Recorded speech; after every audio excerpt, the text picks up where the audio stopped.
नमस्कार, जय हिंद, वंदे मातरम। साथ एक बार फिर से स्वागत है आपके अपने विश्वसनीय YouTube channel the India news के अंदर। दोस्तों लेकर आ चुके हैं आप सभी के लिए गुजरात विधानसभा चुनाव 2022 की एक और बड़ी अपडेट और विधानसभा चुनाव का महा जनता सर्वे। दोस्तों यहाँ पर 2022 के अंदर गुजरात के अंदर कौन सी सरकार बनेगी। आखिरकार दोस्तों यहाँ पर हम पहले पुराने पोल और नए पोल से तुलना कर लेते हैं। आखिरकार यहाँ पर गुजरात में जब 2017 में चुनाव हुए थे, गुजरात विधानसभा चुनाव 2017 के परिणाम छठी बार बीजेपी सरकार यहाँ देखने को जीतने सीट हासिल की थी। आखिरकार दोस्तों गुजरात विधानसभा चुनाव इलेक्शन में 2000 बता दें कि गुजरात के अंदर 182 सीटों के लिए वोटिंग हुई। मौजूदा विधानसभा में बीजेपी के पास 116 सीटें हैं। गुजरात में बीजेपी छठी बार जीत हासिल कर ली है। सभी 182 सीटों के नतीजे घोषित हो चुके हैं। गुजरात के बीच को 99 सीटों पर जीत मिली थी। कांग्रेस को यहाँ पर 77 सीटों पर जीत मिली थी। वहीं अन्य के खाते में 6 सीटें जा पाई थी। संसदीय वोट के बैठक के बाद केंद्रीय मंत्री JP नड्डा ने बताया कि परिवेश के रूप में अरुण जेटली और सरोज पांडे गुजरात जाएंगे। प्रधानमंत्री नरेंद्र मोदी ने चुनाव नतीजों पर ट्वीट करते हुए विशेष व्यक्त किया, हिमाचल और गुजरात की जनता को नमन किया। लोग सोचते हैं कि हम गलत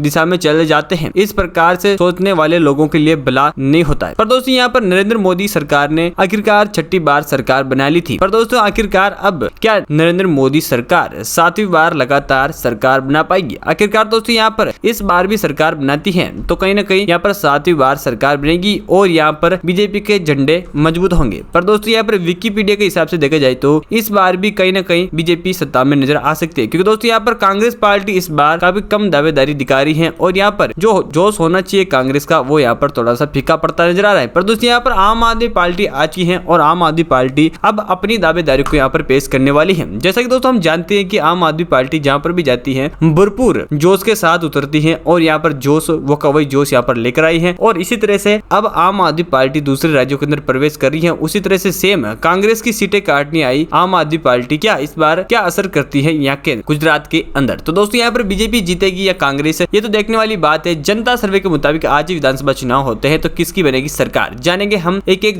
जिले के बारे में। उससे पहले अभी तक आपने हमारे चैनल द इंडिया न्यूज को नीचे लाल बटन दबा के सब्सक्राइब नहीं किया है तो जल्दी से नीचे लाल बटन दबा के चैनल को सब्सक्राइब कर ले और बेल आइकन को ऑल पे प्रेस कर ले। दोस्तों ऐसे में आपको ओपिनियन पोल, जनता सर्वे और पंजाब विधानसभा चुनाव से संबंधित तमाम जानकारी मिलती रहेगी। और आप जिस भी पार्टी को सपोर्ट करते हैं गुजरात के अंदर, कांग्रेस, बीजेपी या आम आदमी पार्टी, जिस भी पार्टी को सपोर्ट करते हैं उस पार्टी के लिए एक छोटा सा कमेंट तो बनता है। तो दोस्तों यहाँ पर जानते हैं हम एक एक जिले वाइज एक एक जिले की एक एक सीट के बारे में। दोस्तों यहाँ पर हम शुरुआत में अहमदाबाद की 21 विधानसभा सीटों के बारे में बात कर ले तो 21 विधानसभा सीटों में से यहाँ पर कांग्रेस पार्टी 12 सीटों का संपूर्ण बहुमत अपने नाम करती हुई दिखाई दे रही है। पर दोस्तों यहाँ पर बीजेपी खाते में भी 7 सीटों का बहुमत है। पर दोस्तों यहाँ पर आम आदमी पार्टी 2 सीटें अपने नाम कर रही है, जबकि इन्हें खाते में बिल्कुल 0 सीट है। पर दोस्तों यहाँ पर अमरेली की 5 विधानसभा सीटें और 5 विधानसभा सीटों में से यहाँ पर कांग्रेस पार्टी 3 सीटों का अच्छा खासा बहुमत अपने नाम कर चुकी है, जबकि दोस्तों यहाँ पर बीजेपी 2 सीटें अपने नाम करेगी और यहाँ पर आम आदमी को 0 तो इन्हें खाते में 0 सीट है। पर दोस्तों यहाँ पर आनंद की 7 विधानसभा सीटें हैं और 7 में से यहाँ पर कांग्रेस पार्टी 4 सीटों का अच्छा खासा बहुमत अपने नाम करके लीड को आगे बढ़ाएगा, जबकि यहाँ पर बीजेपी खाते में 3 सीटों का बहुमत देखने को मिलेगा। पर आम आदमी को यहाँ पर 0 सीट तो इन्हें खाते में 0 सीट है। पर दोस्तों यहाँ पर गुजरात की हम 33 विधानसभा सीटों के बारे में बात करें तो 33 में से यहाँ पर कांग्रेस पार्टी को 99 सीटें मिलती हुई दिखाई दे रही है। साथ ही दोस्तों यहाँ पर बीजेपी खाते में 12 विधानसभा सीटें जा रही है, जबकि यहाँ पर आम आदमी पार्टी को 2 सीटें मिल रही है, जबकि इन्हें खाते में बिल्कुल 0 सीट है। इसी के साथ दोस्तों हम अगले जिले के बारे में बात करें तो यहाँ पर अरावली की 3 सीटों में से यहाँ पर कांग्रेस पार्टी को 1 सीट का बहुमत मिलेगा। पर दोस्तों यहाँ पर बीजेपी भी 2 सीटों का बहुमत अपने नाम करेगी। पर दोस्तों यहाँ पर आम आदमी पार्टी को 0 सीट तो इन्हें खाते में 0 सीट है। साथ ही दोस्तों यहाँ पर बनासकांठा की 9 विधानसभा सीटें और 9 विधानसभा सीटों में से यहाँ पर कांग्रेस पार्टी को 4 सीटें मिलेगी, जबकि यहाँ पर बीजेपी पार्टी भी 4 सीटें अपने नाम करेगी, जबकि यहाँ पर आम आदमी पार्टी को 1 सीट का बहुमत मिलेगा, जबकि इन्हें खाते में 0 सीट है। ये पर भरूच की 5 विधानसभा सीटें और 5 विधानसभा सीटों में से यहाँ पर कांग्रेस पार्टी को 2 सीटें मिल पाएगी, जबकि दोस्तों यहाँ पर बीजेपी 3 सीटें अपने नाम करेगी और लीड को आगे बढ़ाएगी, जबकि आप और इन्हें खाते में 0 सीट है। साथ ही दोस्तों यहाँ पर गुजरात की हम 50 विधानसभा सीटों के बारे में बात कर चुके हैं। 50 में से कांग्रेस को 36 सीटें मिल रही है, जबकि यहाँ पर बीजेपी खाते में 21 है। आपको यहाँ पर 13 सीटें मिल रही है, जबकि इन्हें खाते में 0 सीट है। इसी के साथ दोस्तों हम अगले जिले के बारे में बात कर लेते हैं। यहाँ पर भावनगर की 7 विधानसभा सीटें और 7 विधानसभा सीटों में से यहाँ पर कांग्रेस पार्टी को 4 सीटों का अच्छा खासा बहुमत मिलता हुआ दिखाई दे रहा है। साथ ही दोस्तों यहाँ पर बीजेपी को 2 सीटों का बहुमत मिल रहा है। पर दोस्तों यहाँ पर आम आदमी पार्टी को 0 सीट तो इन्हें खाते में 1 सीट का बहुमत जाएगा, जबकि यहाँ पर बोटाड की दोस्तों यहाँ पर 2 विधानसभा सीटें और 2 में से यहाँ पर 2 की 2 सीटें कांग्रेस अपने नाम कर रहा है, जबकि बीजेपी को यहाँ पर 0 तो आम आदमी को भी 0 तो इन्हें खाते में भी 0 सीट का ही बहुमत है। साथ ही दोस्तों यहाँ पर छोटा उदयपुर की 3 विधानसभा सीटों में से कांग्रेस को 2, बीजेपी को 1 सीट का बहुमत, जबकि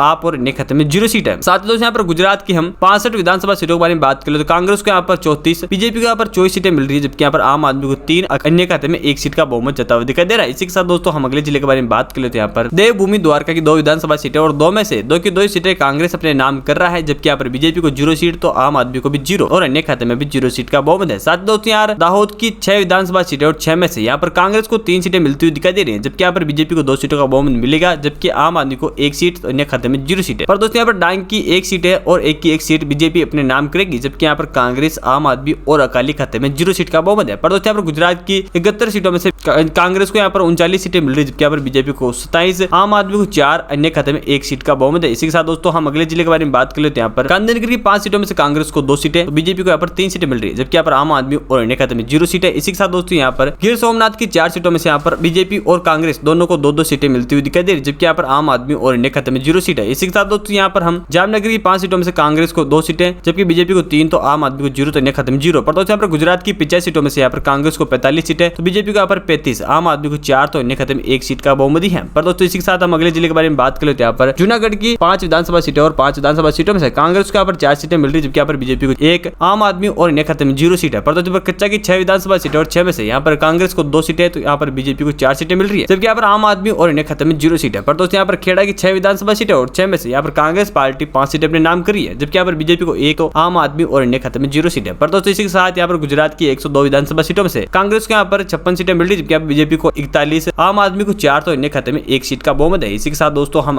अगले जिले के बारे में बात कर लेते हैं। यहाँ पर महिसागर की 3 सीटों में से यहाँ पर कांग्रेस को 2 तो बीजेपी को 1, आम आदमी और अन्य खाते में 0 सीट है। पर दोस्तों यहाँ पर महसाणा की 7 सीटों में से कांग्रेस को 3, बीजेपी को 2, आम आदमी को 1 तो अन्य खाते में भी 1 सीट है। पर दोस्तों यहाँ पर मोरबी की 3 विधानसभा सीटों में से कांग्रेस को 2 तो बीजेपी को 1 और बाकी पार्टियों को 0 सीट है। पर दोस्तों यहाँ पर गुजरात की 115 सीटों में से कांग्रेस को यहाँ पर 63, बीजेपी को 45, आम आदमी को 5 और अन्य खाते में 2 सीटें है। इसी के साथ दोस्तों हम अगले जिले के बारे में बात कर लेते हैं। यहाँ पर नर्मदा की 2 विधानसभा सीटों में से कांग्रेस और बीजेपी को दोनों को 1-1 सीट मिल रही है, जबकि यहाँ पर आम आदमी और अन्य खाते में 0 सीट है। पर दोस्तों यहाँ पर नवसारी की 4 विधानसभा सीटें और 4 में से दोस्तों यहाँ पर कांग्रेस को 2 तो बीजेपी को 2, आम आदमी और अन्य खाते में 0-0 सीट है। पर दोस्तों यहाँ पर पंचमहल की 5 सीटों में से कांग्रेस को 2 तो बीजेपी को 2, आम आदमी को 1 और अन्य खाते में 0 सीट का बहुमत है। पर दोस्तों यहाँ पर गुजरात की 126 सीटों में से कांग्रेस को 68, बीजेपी को 50, आम आदमी को 5 और अन्य खाते में 3 सीटों का बहुमत है। इसी के साथ दोस्तों हम अगले जिले के बारे में बात कर लेते हैं। यहाँ पर पाटन की 4 सीटों में से यहाँ पर कांग्रेस को 2 सीटें मिल रही है, जबकि यहाँ पर बीजेपी को 1 ही सीट मिल पाई है, तो आम आदमी को यहाँ पर 1 सीट मिलेगी, जबकि यहाँ पर पोरबंदर की 2 विधानसभा सीटों में से यहाँ पर 1 सीट कांग्रेस अपने नाम कर चुका है, जबकि यहाँ पर बीजेपी को 0 सीट मिलेगी, तो आम आदमी को यहाँ पर 1 सीट का बहुमत मिलेगा, जबकि इन्हें खाते में बिल्कुल 0 सीट है। पर दोस्तों यहाँ पर राजकोट की 8 विधानसभा सीटों में से यहाँ पर कांग्रेस पार्टी 3 सीटें अपने नाम करेगी। पर दोस्तों यहाँ पर बीजेपी खाते में 4 सीटों का अच्छा खासा बहुमत है, जबकि यहाँ पर आम आदमी पार्टी को 1 ही सीट मिलेगी, तो इन्हें खाते में 0 सीट है। पर दोस्तों यहाँ पर गुजरात की 140 सीटों में से यहाँ पर कांग्रेस पार्टी को 74 सीटें मिलेगी, जबकि यहाँ पर बीजेपी खाते में 55 सीटें हैं, जबकि यहाँ पर आम आदमी को 8 तो अन्य खाते में 3 सीटों का बहुमत है। इसी के साथ दोस्तों हम अगले जिले के बारे में बात कर लेते हैं। यहाँ पर साबरकांठा की 4 विधानसभा सीटें और 4 में से यहाँ पर कांग्रेस पार्टी को 2 सीटें मिलेगी, जबकि यहाँ पर बीजेपी खाते में भी 2 सीटें बराबर है, जबकि यहाँ पर आम आदमी और अन्य खाते में 0 सीट है। पर दोस्तों यहाँ पर सूरत की 16 विधानसभा सीटें और 16 में से कांग्रेस को यहाँ पर 7 सीटें तो बीजेपी बराबर 7 सीटें अपने नाम करेगी, जबकि आम आदमी को यहाँ पर 2 तो अन्य खाते में 0 सीट है। पर दोस्तों यहाँ पर सुरेंद्रनगर की 5 विधानसभा सीटें और कांग्रेस को यहाँ पर 3 सीटें, जबकि बीजेपी खाते में 2 सीटें हैं, पर यहाँ पर आम आदमी और अन्य खाते में 0 सीट का बहुमत है। साथ ही दोस्तों यहाँ पर गुजरात की हम 165 सीटों में से यहाँ पर कांग्रेस को 86 सीटें मिल रही, बीजेपी को यहाँ पर 66, साथ ही आम आदमी को 10, अन्य खाते में 3 सीटें हैं। इसी के साथ दोस्तों हम अगले जिले के बारे में बात कर ले तो लास्ट एंड फाइनल जिले के बारे में बात करते हैं। यहाँ पर तापी की 2 विधानसभा सीटें और 2 की 2 सीटें बीजेपी अपने नाम करेगी, जबकि यहाँ पर बीजेपी के अलावा कांग्रेस और आम आदमी को 0 सीट तो अन्य खाते में 0 सीट है। पर दोस्तों यहाँ पर वडोदरा की 10 विधानसभा सीटें और 10 में से कांग्रेस पार्टी 9 सीटें अपने नाम करेगी, जबकि यहाँ पर बीजेपी खाते में 0 तो आम आदमी 1 सीट अपने नाम करेगी, तो अन्य खाते में बिल्कुल 0 सीट है। पर दोस्तों यहाँ पर वेल साइड की 5 विधानसभा सीटें और 5 में से कांग्रेस को यहाँ पर 2 सीटें तो बीजेपी यहाँ पर 3 सीटें अपने नाम करेगी, जबकि आप और अन्य खाते में 0 सीट है। दोस्तों यहाँ पर हम फाइनल 182 में से 182 की बात कर चुके हैं और यहाँ पर कांग्रेस पार्टी 97 सीटें अपने नाम कर चुकी है और यहाँ पर 71 सीटें बीजेपी खाते में जाती हुई दिखाई दे रही है। पर दोस्तों यहाँ पर 11 सीटें मिल पाई आम आदमी को, तो अन्य खाते में 3 सीटें। आखिरकार दोस्तों इस जनता सर्वे के मुताबिक क्या आम आदमी पार्टी और बीजेपी हार जाएगी और यहाँ पर कांग्रेस इस बार सत्ता में पलटवार करेगी? आखिरकार आपका क्या मानना है हमारे कमेंट बॉक्स में आकर जरूर बताइएगा। और दोस्तों आप जिस भी पार्टी को सपोर्ट करते हैं उसको कमेंट जरूर कीजिएगा। अभी तक आपने हमारे चैनल द इंडिया न्यूज़ को सब्सक्राइब नहीं किया है तो जल्दी से नीचे लाल बटन दबा के चैनल को भी सब्सक्राइब कर ले। मिलते हैं अगले वीडियो।